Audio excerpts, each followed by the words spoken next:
식어졌던 여러분 마음의 이 가슴에 성령의 그 내주하심을 내가 믿고 의심하지 아니하고 신뢰하면서 오늘 주시는 모든 말씀이 나의 말씀이라고 생각하면서 그 말씀 속에 기도해 보십시오. 하나님이 여러분의 놀라운 일들을 이루어 주실 줄 믿습니다. 무너진 가슴, 식어버린 가슴, 뜨겁게 불타오르는 그런 저와 여러분 되기를 바랍니다. 우리에게 주신 하나님의 말씀 보겠습니다. 예레미야 제20장 7절에서 10절까지 말씀, 구약 성경 1082쪽입니다. 예레미야 20장 7절에서 10절까지.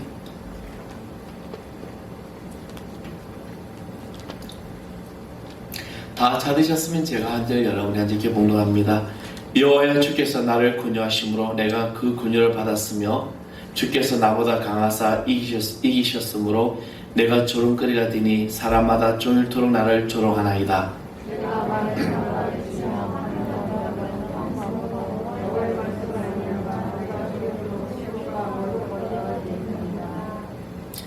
내가 다시는 여호와를 선포하지 아니하며 그의 이름을 말하지 아니하리라 하면 나의 마음이 불붙는 것 같아서 골수에 사무치니 답답하여 견딜 수 없나이다.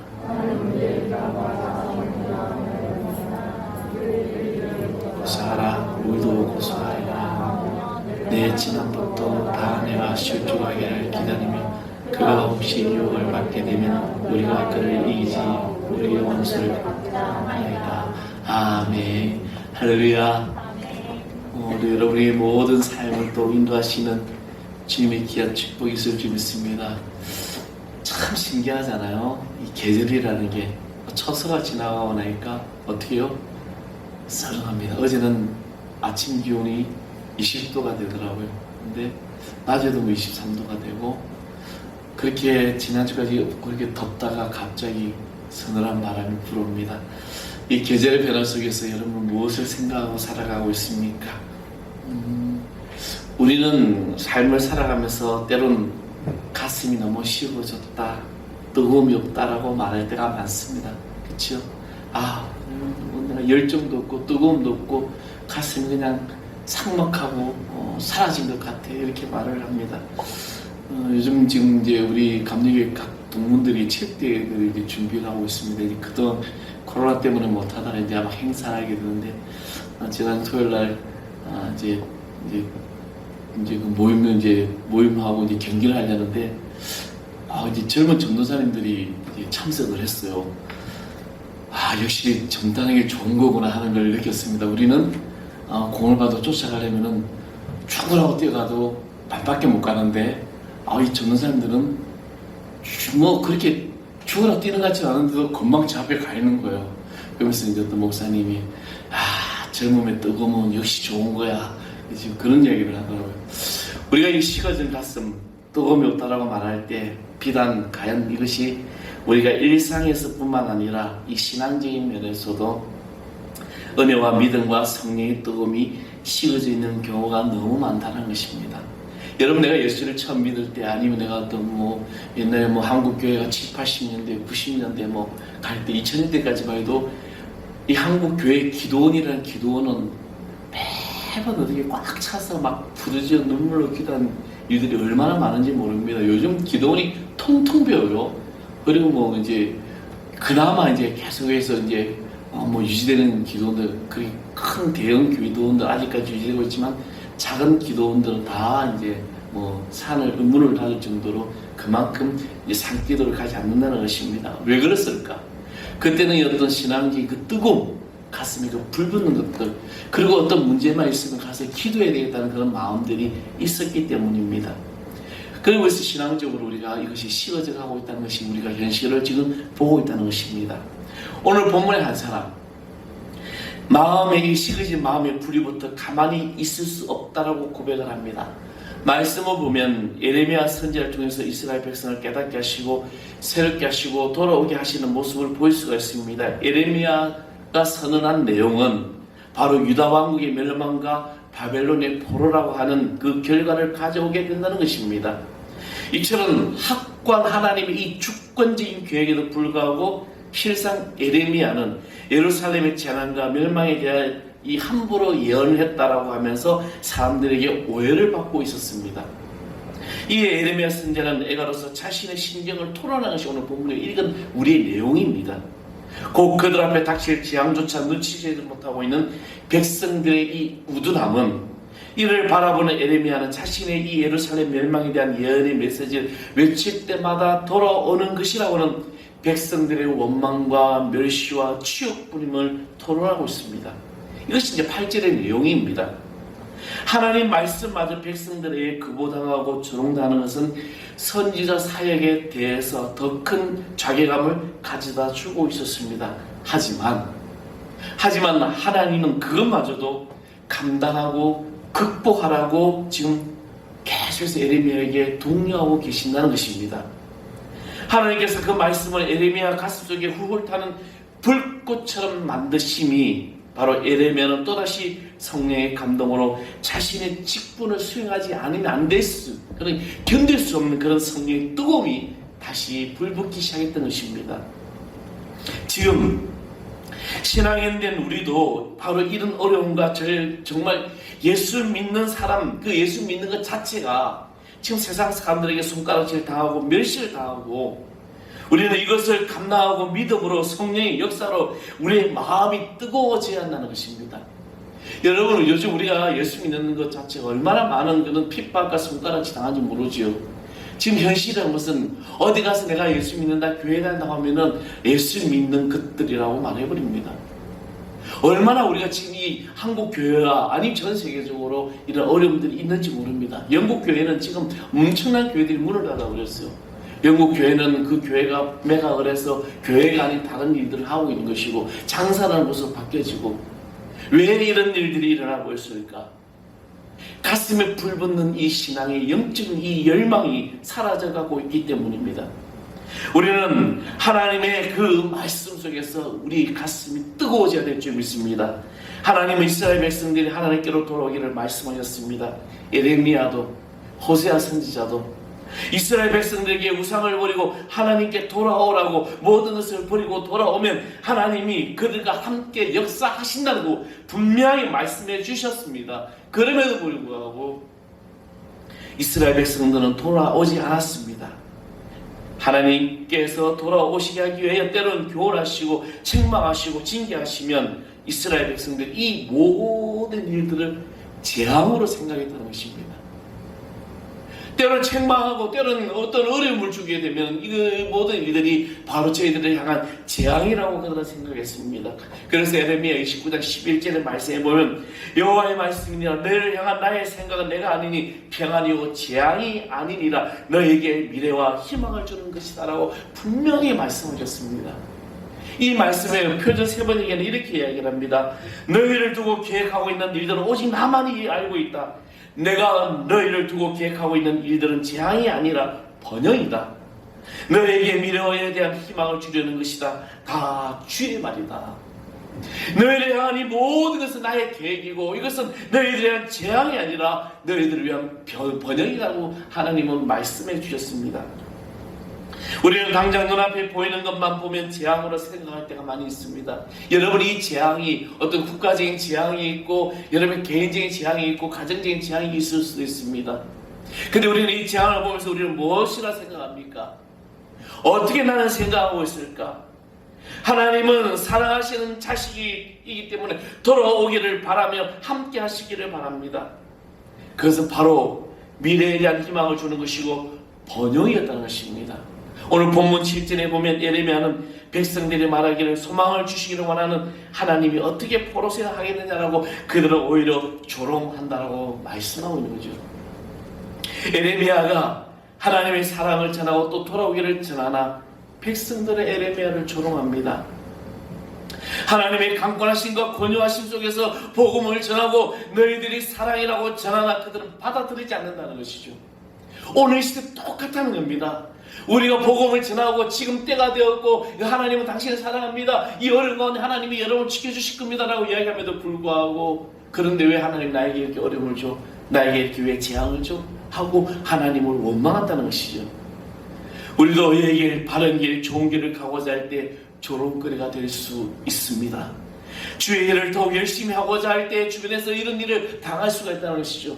내가 새롭게 하고 마음을 먹고 이제 예배와 기도 생활과 이 말씀 생활에 충실해야지 할 때 때로는 어떤 사단의 어떤 일들, 어려움을 만나고 환난이 오게 됩니다. 그럴 때 우리는 어떤 생각을 합니까? 이 일이, 이 어려움이, 이 재앙이, 이 환난이 하나님이 나를 싫어해서 이러는구나, 그것이 아니라 하나님이 나를 위해서 놀라운 계획하심이 있구나라는 것을 우리는 깨달아야 될 줄 믿습니다. 여러분, 끝까지 이기십시오.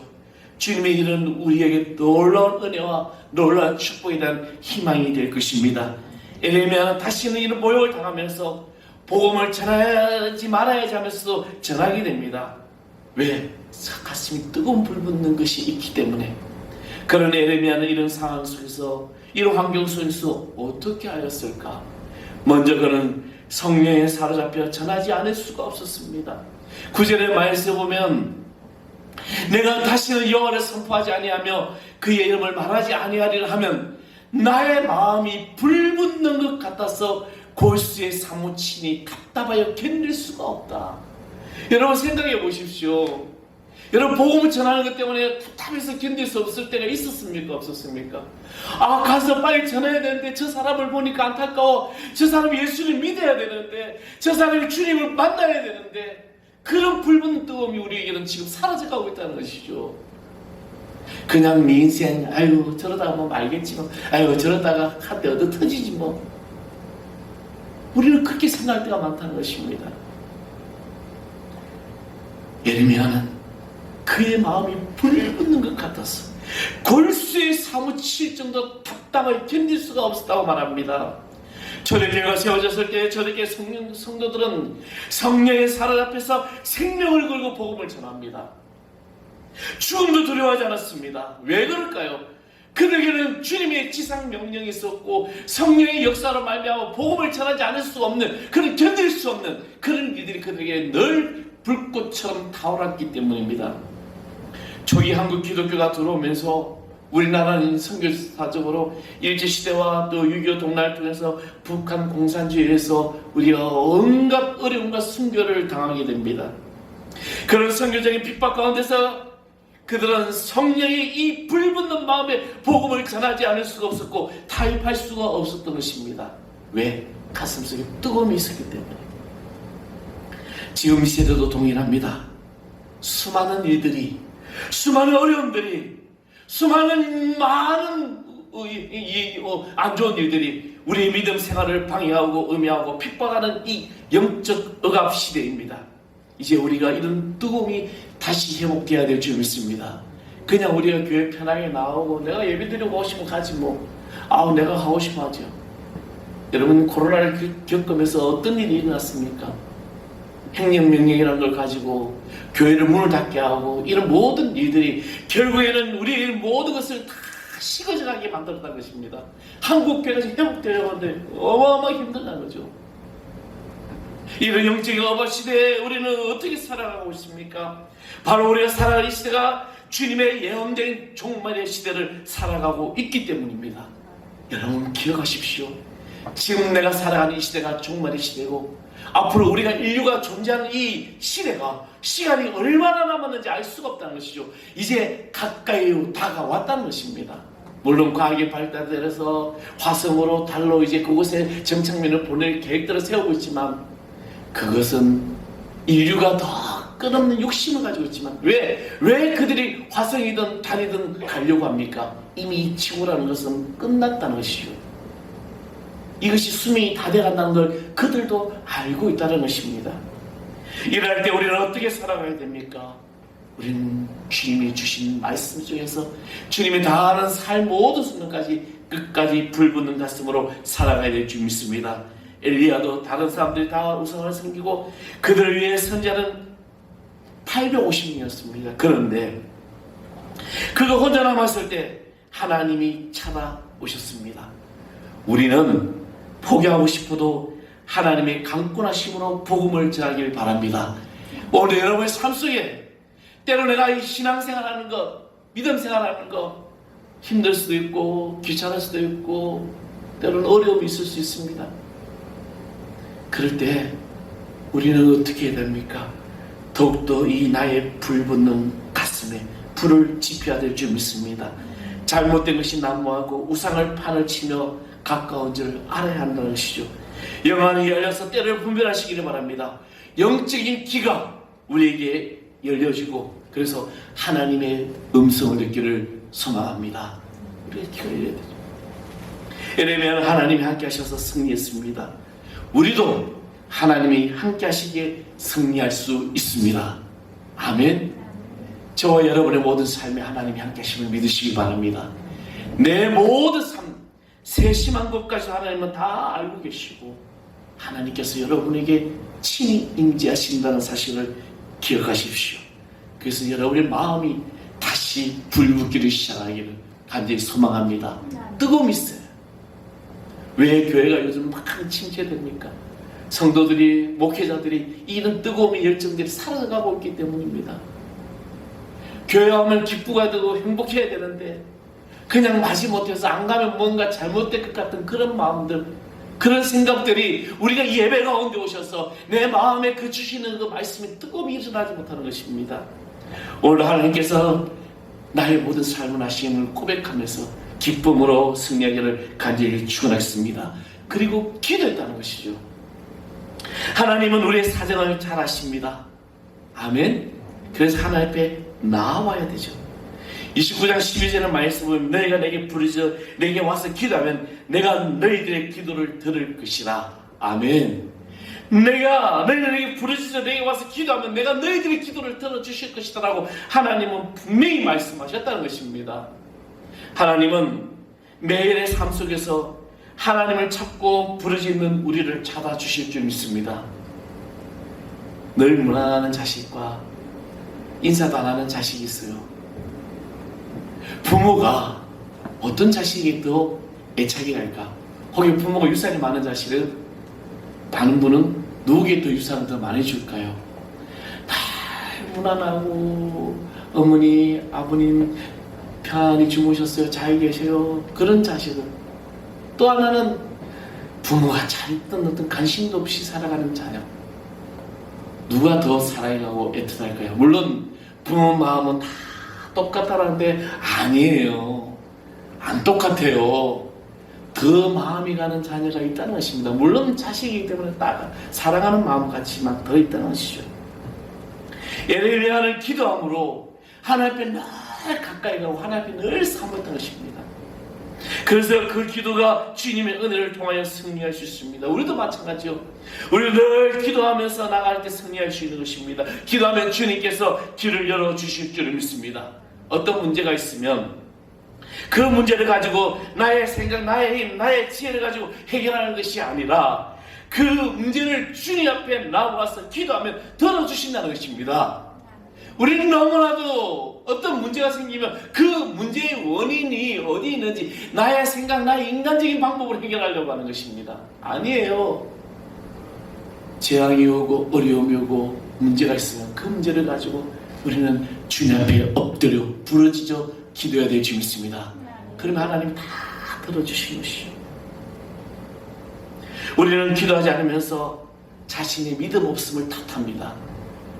내가 왜 믿음이 없지? 내가 왜 의심을 하고 있는가? 내가 왜 자꾸 내 삶이 지쳐 있는가? 기도하지 않고 자신의 생각을 자꾸 다른 쪽으로 불안한 쪽으로 생각하고 있으니까 근심으로 생각하니까 지쳐버립니다. 기도하지 않으면서 내가 믿음이 없는 것을 탓하고 있습니다. 기도하지 않으면서 내 삶이 일이 안 된다고 그냥 불평하고 원망하고 있습니다. 우리가 얼마나 이스라엘 백성과 똑같은 행동을 하고 있는지 모릅니다. 홍해 앞에서 그 수많은 역사를 보고 수많은 하나님께서 그들의 인도하심을 봄에도 불구하고 그들은 홍해 앞에서 여리고 앞에서 그들은 원망하고 불평한다는 것이죠. 내가 기도하며 하나님의 모든 삶을 맡길 때 하나님은 우리의 기도를 통해서 놀라운 역사를 이루어주실 줄 믿습니다.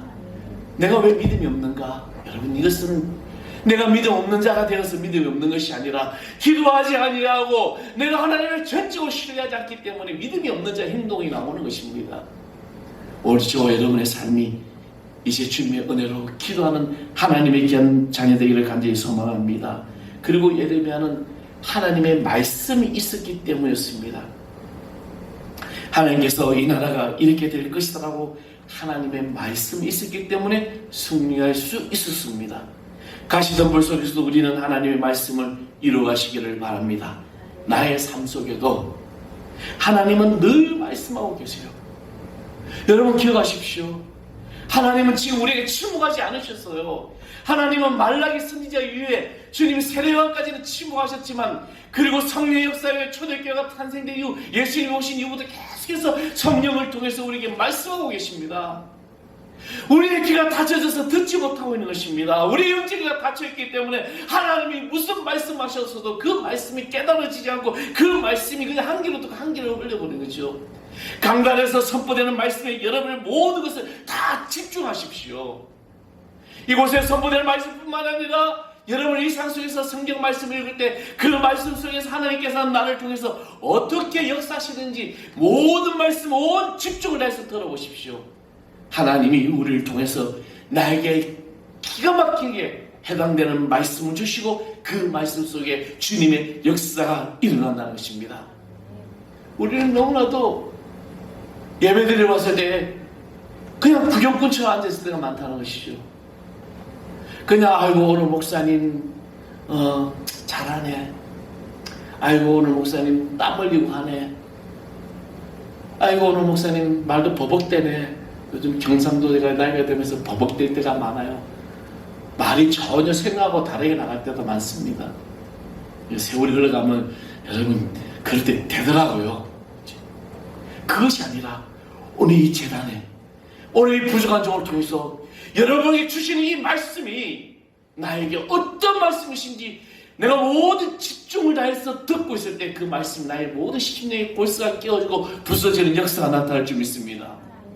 물론 요즘 어떤 매체들이 좋잖아요. 유튜브도 좋고 뭐 방송 소리 좋고. 여러분 저는요 기독교 방송을 안 봅니다. 아니 목사님도 기도 방송을 안 봐. 그리고 저는 기독교 어떤 제가 물론 몇몇 목사님 그분의 어떤 그런 영적으로 정말 존경하는 분 외에는 유튜브도 안 봅니다. 중요한 것은 오늘 이곳에 강단 여러분 속한 이곳에서 특히 말씀하는 이 말씀에 집중하십시오. 물론 여러 가지 좋은 인터넷 환경이나 있어서 내 말씀을 입맛대로 골라볼 때가 많은데 아니에요. 이 귀한 예배 시간에 이곳에 선포되는 말씀 속에서 또 여러분이 말씀을 읽고 기도할 때 주시는 성령에 감동되는 말씀이 바로 나의 삶을 변화시키고 믿음 있는 자의 행동이 된다는 것입니다. 온갖 특히 저는 정말 공식적에서 이런 말씀하면 그렇지만 모 TV 기독교 방송은 아예 채널 자체를 보지 않아요. 세상에 속한 너무나도 세속적인 방송을 하기 때문에 제가 딱 한 방송만 보는 게 CGNTV밖에 안 봅니다. CGNTV만 정말 이 시대의 기독교적인 복음적인 방송만 하더라는 거죠. 그곳에서 말씀을 전하는 분들도 정말 긍정된 분들이 하는 것 같아요. 그래서 저는 그 CGN밖에 안 봅니다. 나머지 방송은 물론 좋은 프로도 있어요. 좋은 내용도 있고. 그러나 여러분 영적 분별함을 가지십시오. 이 말씀 속에서 성령이 나에게 주시는 말씀이 뭔가를 우리는 먼저 들어야 될 줄 믿습니다. 한 말씀 한 말씀에 다 집중하십시오. 그 말씀이 오늘 나의 삶을 변화시킬 줄 믿습니다. 그리고 에레미야는 감사와 찬양을 했습니다. 20장 13절의 말씀 보겠습니다. 우리 13절 다 찾아보십시오. 13절 말씀 20장 13절 다 같이 봉독합니다. 시작. 여호와께서 노래하라. 너희는 여호와를 찬양하라. 가난한 자의 생명을 악행한 자의 손에서 구원하셨습니다. 아멘. 뭡니까? 예레미야 선지자는 온갖 중상모략 속에서 하나님의 소망을 바라보고 감사와 찬양을 했습니다. 이런 모습이 우리에게도 있어야 될 줄 믿습니다.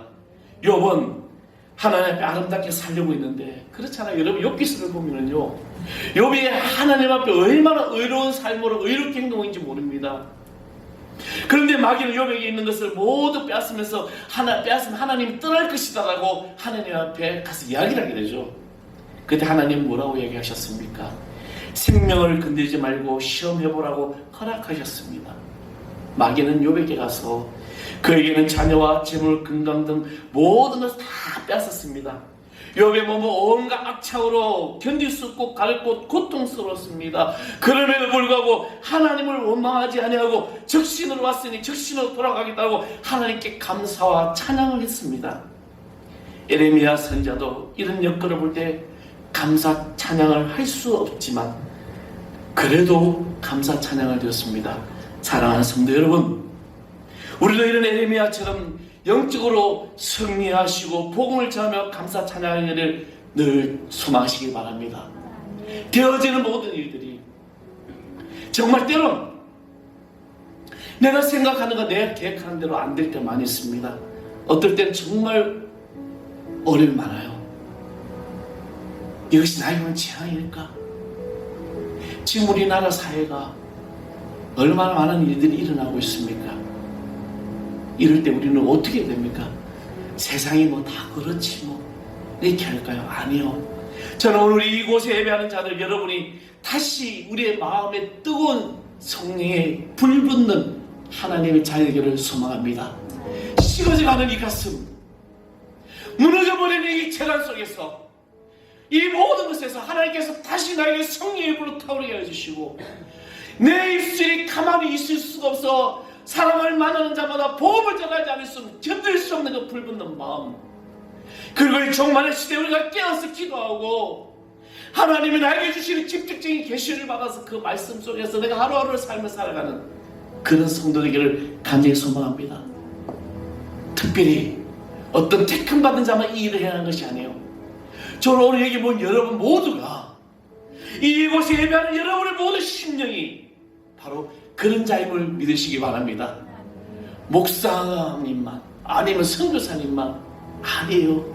저와 여러분이 똑같은 이 뜨거운 마음에 불붙는 가슴을 가지고 저 세상으로 나가서 그들에게 복음을 전해야 됩니다. 때가 가까웠음을 전해야 되고 우리는 뛰어 있어야 되고 기도해야 되고 하나님의 말씀 속에 살아가야 되고 그래야요 저와 여러분이 구원받을 수 있다는 것을 우리는 전해야 됩니다. 안타까운 현실은요,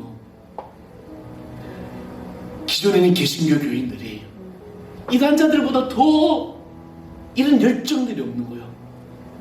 이단자들은요 그들 눈빛만 봐도 불꽃이 타오르죠. 이제 저와 여러분이 믿음 있는 자가 되기를 소망합니다. 여러분 마음에 불을 지피세요.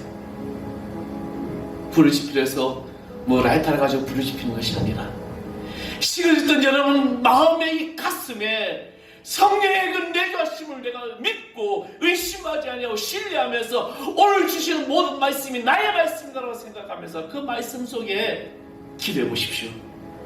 하나님이 여러분을 놀라운 일들을 이루어 주실 줄 믿습니다. 무너진 가슴, 식어버린 가슴, 뜨겁게 불타오르는 그런 저와 여러분 되기를 바랍니다. 아까 우리 찬양 한번 해보겠습니다. 우리 함께 기도하는 찬양에 보면은 이곳에 보면 하늘 향해 두 손 들고 그럴 때 기도할 때 하늘이 열린다고 했습니다. 우리 찬양하겠습니다. 우리 함께 기도해. 우리 함께 기도해. 주 앞에 나와 무릎 꿇고 궁율 베푸시는 주 하늘을 향해 두 손 들고 하늘문이 열리고 은혜의 빛이 이 땅 가득 내려오시어 마침내 주오셔서 의의 빛이 우리 위에 우리 함께 기도해. 우리 함께 기도해. 주 앞에 나